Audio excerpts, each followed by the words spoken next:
Shalom. So where we left our story before, Joseph had been sold into slavery by his brothers, and his brothers had pretended to Yaakov that Joseph had been eaten by a lion in the desert. Yaakov was completely devastated. And Joseph was now a slave in Egypt for a family. Now, Joseph didn't have it all bad. The family was okay with him. He was a personal slave to one of the nobles in Egypt, and things were going quite well with him.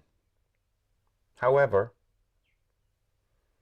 the wife of the master of the house, how we say, took a liking to him.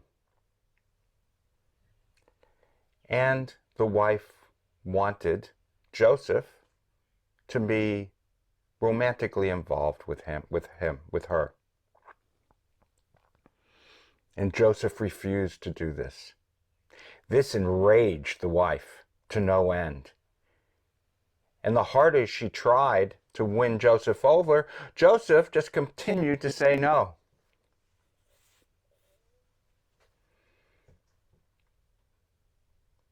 And this enraged the wife so much that the wife told lies to her husband about Joseph, the type of lies that you do not want to tell about anybody else. And this enraged the husband unjustly. And he had Joseph thrown into prison. And that is where he stayed for quite a while. While he was in prison, he kind of got a good name for himself among the other prisoners. Now keep in mind that these people were not necessarily just all criminals. These were people that had kind of gotten on the wrong side of the Egyptians. Ex-slaves, people who maybe just wanted to get away and be free. And they were thrown into this place. But Joseph was getting a good name, and this was what it was for. Do you think you can guess? I'll give you a hint. He was getting a good name in the prison for what he already had a good reputation for way back when he was with his family. It was also the thing that got him into so much trouble with his brothers.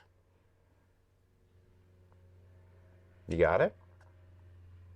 Indeed. He became known as someone who had lots of things to say about dreams.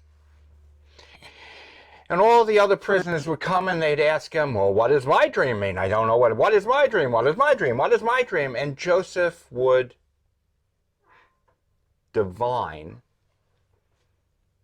what their dreams would mean. He would have made a very good therapist. Although, sometimes good therapists, their private lives are a little bit more complicated than them trying to fix other people's lives, as we have seen with Joseph. So Joseph is in prison getting this good name. Meanwhile, in the royal court, the Pharaoh is having trouble sleeping because he, as fate would have it, is having troubles figuring out what a reoccurring dream that he has means. And this is bothering him to no end. And as you should know, if the king or the Pharaoh is troubled by something, everyone is troubled by it. So everyone was trying to figure out what it was. First, let me tell you what the dream was. This is what the dream was. The Pharaoh was having this dream that there were 7, count them, 7. 1, 2, 3, are you counting? 4, 5, 6, 7 healthy cows.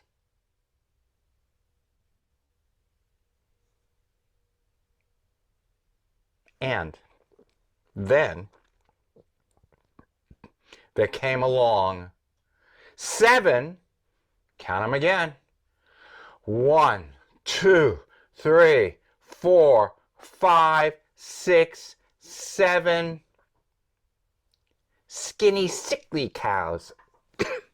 And these 7, won't make you count them again. These 7 sickly cows came and ate up, devoured the 7 healthy cows. They remained sickly and they remained thin and starving, but they had devoured those 7 healthy cows. And then he would wake up, and this troubled him because he didn't know what that meant. Well, he went to his closest advisors. I don't know, they said. He went to his soothsayers, the ones who read the stars, and they went, we know about the stars, but this dream, I don't know.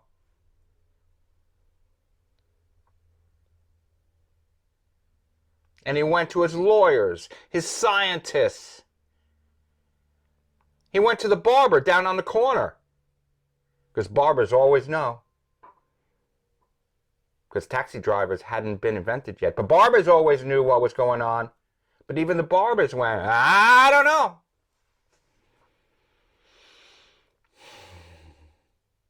And then, one of his personal guards, who also had a moonlighting job down in the prison, said, and the Pharaoh went, what? And he went, and the Pharaoh went, what? He goes, speak, what? Do you have an idea?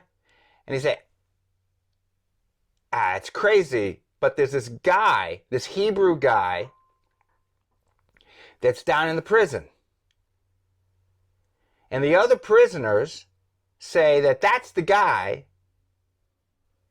that knows how to tell what dreams are about. The Hebrew guy. His name's Jeremy, Joseph. That's his name. And Pharaoh went, what I got to lose? So they sent for Joseph. And Joseph, not knowing what was going on, got called up to the court. And all of a sudden, one minute, he's eating bread off the floor in the prison. Next minute, he's in the court. He's standing there in his bare feet, in front of the Pharaoh. And the Pharaoh says, Hebrew! And Joseph says, just call me Joseph.